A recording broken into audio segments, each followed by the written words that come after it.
इन सबके बीच एक बड़ी खबर यह है कि शरद पवार जालना पहुंचे हुए हैं। हिंसक आंदोलन के बीच शरद पवार जालना पहुंचे हैं। इस वक्त की बड़ी खबर आपको बता रहे हैं। मराठा आरक्षण की मांग को लेकर प्रदर्शन चल रहा है। इन सबके बीच महाराष्ट्र के जालना पहुंचे हैं शरद पवार। हिंसक प्रदर्शन के बीच शरद पवार का यह दौरा है। एनसीपी के प्रमुख हैं शरद पवार और वो जालना पहुंचे हैं। इस वक्त जो तस्वीरें आपको दिखा रहे हैं, शरद पवार अपनी बात रख रहे हैं। जालना में मराठा आरक्षण की मांग को लेकर प्रदर्शन हो रहा है। प्रदर्शनकारियों पर पुलिस ने लाठीचार्ज किया। प्रदर्शनकारी उग्र हुए, उन्होंने आगजनी की। कई जगहों से तोड़फोड़ की खबरें भी हैं। कुछ जगहों पर पत्थरबाजी भी की गई। और इस हिंसा के बीच एनसीपी के चीफ शरद पवार इस वक्त जालना पहुंचे हुए हैं और अपनी बात रख रहे हैं।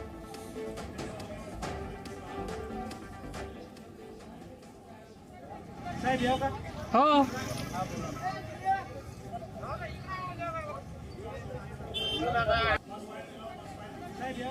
हाँ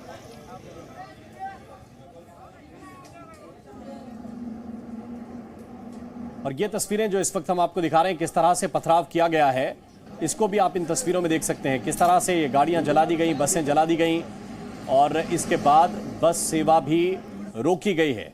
और उसकी वजह यही है कि जब इस तरह का पथराव हो रहा है और सरकारी संपत्ति को नुकसान पहुंचाया जा रहा है। ये ज़रा देखिए तस्वीरें जो इस वक्त हम आपको दिखा रहे हैं कि किस तरह की तस्वीरें इस वक्त नजर आ रही हैं। वैदेही काणेकर इस वक्त ज़्यादा जानकारी के साथ हमारे साथ हैं। वैदेही, क्या अब तक हालात काबू में आए हैं? क्या क्या किया जा रहा है?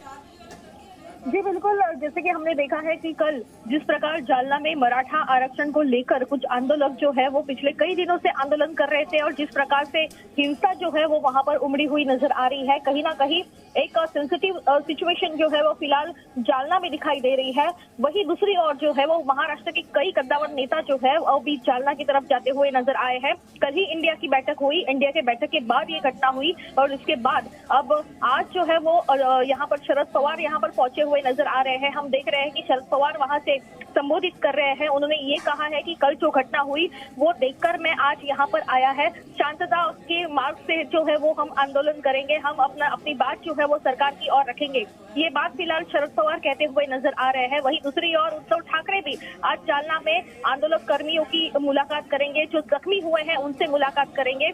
और वही बात आज उद्धव ठाकरे इन्होंने भी कही है। उन्होंने ये कहा है कि इस पूरे मामले को लेकर जो है वो कौन है जो शांतता को भंग करने की कोशिश कर रहा है, क्योंकि मराठा आरक्षण का जो आंदोलन शुरू था वो शांतता पूर्वक शुरू था। लेकिन जिस प्रकार पथराव हुआ, लाठीचार्ज हुआ, तो कौन इस पूरे मामले को लेकर जो है वो इस हिंसा के जिम्मेदार है, ये सवाल जो है वो वारंवार हो, विरोधक हो या सत्ताधारी हो, वो उठाने की कोशिश कर रहा है। लेकिन इस पूरे मामले को लेकर फिलहाल महाराष्ट्र में गर्माहट जो है वो दिखाई दे रही है। एक राजनीतिक माहौल भी तैयार हो चुका है और अभी जिस प्रकार हिंसा दिखाई दे रही है, बसों को जलाया जा रहा है, कहीं ना कहीं संभाजी नगर और जालना की ओर जाने वाली जो यातायात है उस पर असर दिखाई दे रहा है। बस सेवा जो है वो स्थगित की गई है। बिल्कुल। और ये जो आरक्षण की मांग है, इसको लेकर क्या सरकार की तरफ से कोई प्रतिनिधि बात कर रहा है आंदोलनकारियों से? जी, अगर जिस प्रकार हमने देखा है कि फिलहाल मराठा आरक्षण के मुद्दे को लेकर फिलहाल सुप्रीम कोर्ट में जो है वो मामला दर्ज है।